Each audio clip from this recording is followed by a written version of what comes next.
आज हमें बढ़िया मौका मिला था करने का, क्योंकि मम्मी पापा बहन और मेरी मौसी घर पर नहीं थे। वह नानी के यहाँ गए थे और मेरी मौसी हमारे साथ ही रहती थी और यही नौकरी करती थी। वैसे भी मैंने ये सब पहले कभी नहीं किया था और मुझे थोड़ा डर भी लग रहा था। मौसा भी करने में थोड़ा हिचकिचा रहे थे। ये मेरा पहली बार था और ये मौका मुझे मेरे मौसा ने दिया था। मौसा बोले, अरे काजल, तू तो बहुत फास्ट है। मैंने कहा, मौसा, मुझे ये सब करने में बहुत अच्छा लगता है। मौसा बोले, ले काजल, थोड़ा आराम से करो, मैं इतनी तेज़ नहीं कर पाऊंगा। मैंने कहा, मौसा, हम दोनों इस दिन का कितनी बेसब्री से इंतज़ार कर रहे थे, लेकिन देखो, आज हमें यह दिन बड़ी मुश्किल से मिल ही गया। मेरे मम्मी पापा दादी के यहाँ गए थे। आज हमें बहुत अच्छा मौका मिला था, तो हमने सोचा जल्दी जल्दी कर लेते हैं, क्योंकि मेरी मम्मी पापा को वापस आने में कोई ज़्यादा समय नहीं लगेगा। मेरी दादी का घर बस 5 किलोमीटर दूर था। मुझे डर भी लग रहा था कि कहीं अगर यह बात मेरे पापा को पता चल गई तो मुझे और मौसा को जान से मार देंगे। हालांकि इस काम के बारे में जानने के बाद मेरे मम्मी पापा भी बहुत खुश होते, लेकिन हम यह सब उन लोगों से छुपा कर करना चाहते थे। मौसा और मैं कर ही रहे थे कि इतने में दरवाज़ा खटखटाना की आवाज़ आई। हम दोनों सब कुछ छोड़ छाड़ कर कमरे से बाहर भाग गए और मेरी मम्मी पापा लौट आए थे। मेरे मौसा और मैं दोनों एक स्कूल जाते थे। मैं पढ़ने जाती थी और मौसा पढ़ाने जाते थे। वह मुझसे काफ़ी बड़े थे। उनकी शादी मेरी मौसी से हुई थी। मौसी की नौकरी मेरे शहर में ही लगी थी, इसीलिए मम्मी ने कहा कि हमारे साथ रहे। हमारा घर बड़ा था तो मौसा और मौसी हमारे साथ ही रहने लगे थे। हम दो बहनें थीं और उसकी उम्र 20 साल की थी। मैं अभी 10 साल की थी, लेकिन मैं बहुत खूबसूरत थी। मेरे स्कूल के कई लड़के मेरे पीछे पड़े थे, लेकिन मैं किसी को भाव नहीं देती थी। एक दिन स्कूल से छुट्टी हुई थी। मैं और मेरे मौसा एक दुकान पर कुछ सामान लेने गए, तो मैंने देखा कि एक अंकल उनकी दुकान पर काम करने वाली लड़की के साथ कर रहे थे। तो मैं मौसा को इशारे से बताया, मौसा, वह देखो। मौसा बड़े गौर से देखने लगे। फिर हम सामान लेकर चुपचाप चले आए। मैं मौसा से पूछा, अच्छा मौसा, वह दुकान वाले अंकल कितने बड़े थे, लेकिन फिर भी अपने से कम उम्र की लड़की के साथ कर रहे थे? मौसा बोले, वह लड़की उसकी दुकान पर काम करती होगी। मैंने कहा, मौसा, अगर हम दोनों भी ऐसा करें तो कैसा रहेगा? मौसा बोले, ठीक है, लेकिन तुम्हारी मम्मी पापा और बीवी ऐसा थोड़ी करने देंगे। मैं कहीं, लेकिन मौसा, इसमें बुरा क्या है? बल्कि हम तो ये काम करके मैं अपने माँ बाप की मदद करूँगी और आप मौसी की मदद करेंगे। मौसा बोले, ठीक है, लेकिन हम ये बात तुम्हारी मम्मी पापा को कभी पता नहीं चलने देंगे, ना ही अपनी मौसी को पता चलने देंगे। मैं कहीं, लेकिन मौसा, हम कब तक छुपाएंगे? एक ना एक दिन तो ये बात घर वालों को पता चल ही जाएगी। मौसा बोले, जबकि तब देखी जाएगी, लेकिन हम अभी कुछ नहीं बताएंगे। मैं कहीं, ठीक है। फिर रात को खाना खाने के बाद मैं और मौसा थोड़ी देर टहलने के लिए छत पर चले गए। हम दोनों वहाँ काफ़ी देर तक बातचीत करते रहे। मौसा बोले, काजल, तू तो अभी छोटी है, वह काम जो हमने देखा था वह सही से कर लेगी। मैंने कहा, क्या बात करते हो मौसा, इसमें कौन सी बड़ी बात है? फिर मौसा बोले, ठीक है, 2-4 दिन बाद मेरे ससुराल यानी तुम्हारे डैडी के यहाँ एक कार्यक्रम है, तो वहाँ तुम्हारी मम्मी पापा और मेरी बीवी वहाँ ज़रूर जाएंगे और हम कोई बहाना करके घर पर ही रहेंगे, तो उसी दिन हम सब काम करने का ट्राई करेंगे। मैंने कहा, हम मौसा, ये सही रहेगा। ये काम हम दोनों के लिए करना बहुत ज़रूरी था, क्योंकि इससे बहुत फ़ायदे थे। एक तो मम्मी पापा की मदद होती, दूसरा मुझे और एक नया एक्सपीरियंस मिल जाता।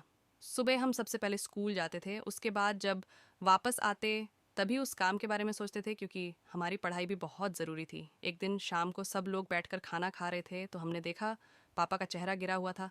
मैं पूछी, क्या हुआ, कोई परेशानी है क्या? पापा बोले, क्या बताऊं बेटी, परेशानी ही परेशानी है। एक तो काम धाम भी नहीं चल रहा है, ऊपर से इतना खर्चा है कि दिमाग काम नहीं कर रहा है।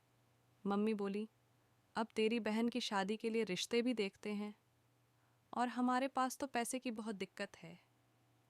मैं कहीं, मम्मी तुम लोग टेंशन मत लो, मैं कुछ करती हूँ। तभी पापा बोले, तुम क्या करोगी, तुम सिर्फ पढ़ाई करोगी और कुछ नहीं। पापा की बात सुनकर मैं सोची, पापा तो सिर्फ हमारे करने के बारे में सुनकर इतना गुस्सा हो रहे हैं, तो कहीं अगर वह जान गए कि मैं मूसा के साथ कुछ काम करती हूँ तब वह और भड़क जाएंगे। रात को हम सो रहे थे, तो मैं कहीं, मौसा, आपने सुना था हमारे करने के बारे में, अगर पापा को पता लगेगा तो वह बहुत गुस्सा होंगे। वह चाहते हैं कि हम सिर्फ पढ़ाई करें। मौसा बोले, अरे तू टेंशन मत ले, जब हमारी मेहनत सफल हो जाएगी तो तुम्हारे मम्मी पापा भी बहुत खुश होंगे। मैं कहीं तब ठीक है, लेकिन कोई गड़बड़ होगी तो आप ही संभालना। मौसा बोले, हाँ मैं संभाल लूँगा। अगले दिन मम्मी पापा कहीं जाने की तैयारी कर रहे थे। जब मैं बाहर आई तो मम्मी बोली, अरे काजल जल्दी से तैयार हो जाओ, दादी के यहाँ कार्यक्रम में नहीं जाना है क्या? मैंने कहा, मम्मी अगर सब लोग दादी के यहाँ चले जाएंगे तो यहाँ पर कौन रहेगा? मम्मी बोली, ठीक है। तभी मौसा भी आ गए। वह बोले, हाँ दीदी जी, काजल बिल्कुल ठीक कह रही है, हम दोनों यहीं घर पर ही रुकते हैं और आप सब चीज़ों के साथ वहाँ चले जाओ, क्योंकि मुझे स्कूल का कुछ फाइल तैयार करना है और काजल की परीक्षा की तैयारी करनी है। मम्मी बोली, ठीक है, घर की अच्छी तरह से देखभाल करना। फिर मम्मी पापा दीदी और मेरी मौसी सब लोग यहाँ चले गए। अब हम दोनों बहुत खुश थे कि अब तो हम अच्छे से करेंगे और हमें रोकने वाला भी कोई नहीं है। मौसा बोले, काजल अब मैं और तुम वह सब करने की तैयारी करते हैं। मैंने कहा, हाँ मौसी, अब तो हम बेफिक्र होकर करेंगे। शाम के 3-7 बज रहे थे। मौसा बोले, काजल तुम जाकर बाजार से कुछ सामान ले आओ। मैंने कहा, ठीक है मौसा, लेकिन मौसा हम किसी कमरे में वह सब करेंगे।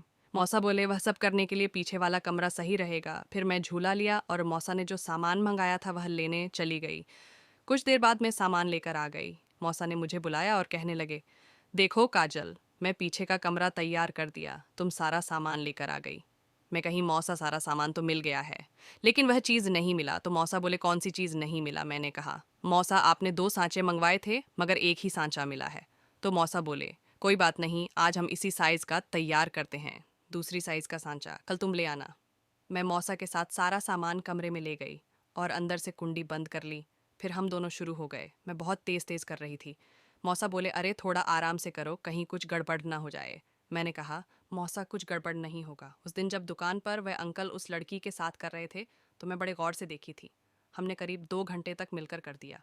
जब हम बाहर आए तो मौसा और मैं पसीने से लटपट हो गए थे। मौसा बोले, आज हमारा पहला दिन था, तुम्हें कैसा लगा? मैंने कहा, मौसा मुझे तो बहुत मज़ा आया, और आपको? मौसा बोले, मैं तो थक गया हूँ, लेकिन अब हम पहले कोई दुकान बांध लेते हैं जिस पर अपना सामान सप्लाई कर सके, तब आगे और माल तैयार कर लेंगे। मैंने कहा, ठीक है। फिर मौसा बोले, जो मेरे कमरे में एक ताला रखा है उसे लाकर इस कमरे में लगा दो, ताकि कमरे में हमारे अलावा और कोई न जाए। तब हम घर पर अकेले रहेंगे तो सीधा इसी कमरे में जाकर करेंगे।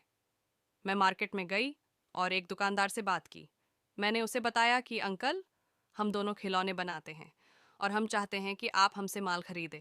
तो उस दुकानदार ने कहा कि ठीक है, पहले आप अपना माल मुझे दिखाओ, फिर मैं तुम्हें ऑर्डर देता हूँ। मैं घर आकर यह बात मौस को बताई तो बहुत खुश हो गए और बोले, ठीक है काजल, तुम कल ही अपना बनाया हुआ माल उस दुकानदार को ले जाकर दिखा देना। मैंने कहा, ठीक है मौसा। अगले दिन में थोड़ा माल ले जाकर उसे दिखाया तो बोला, माल तो ठीक है। फिर वह बोले कि 1000 एडवांस और 4000 का माल तैयार कर दो। मुझे जैसे ही पैसे मिले तो मेरी खुशी का ठिकाना नहीं रहा। मैंने कहा, मौसा अब हम भी अमीर हो जाएंगे, हमें 4000 का काम मिला है, ये एडवांस 1000। उसके बाद मैं अपनी मम्मी पापा से छुपाकर माल तैयार करके दुकानों पर सप्लाई करती थी। कुछ ही दिनों के बाद मेरे मम्मी पापा को मेरी काम के बारे में पता चल गया। फिर मुझे बहुत डांटे पापा और मम्मी भी, लेकिन मौसा के समझाने पर समझ गए और हमें इजाज़त मिल गई। सबके सामने करने की पापा ने भी सोचा। उनका काम सही से नहीं चलता, पैसों की दिक्कत रहती है, तो पापा मम्मी भी खिलौने के माल को तैयार करने में लग गए और हमारे घर की स्थिति बहुत अच्छी हो गई। और कुछ महीनों बाद ही मेरी दीदी की एक अच्छे घर में बहुत ही सुलझा हुआ लड़के से शादी हो गई और मेरी मौसा को एक बेटा भी हुआ और मैं अब कॉलेज में पढ़ने लगी थी। मौसा स्कूल छोड़ चुके थे और मौसी अब भी अपनी नौकरी करती थी, क्योंकि मौसी का बहुत ही आराम और अच्छी नौकरी थी, गवर्नमेंट नौकरी जो थी। बाकी कहानी अच्छी लगी हो तो लाइक सब्सक्राइब कर देना। धन्यवाद दोस्तों।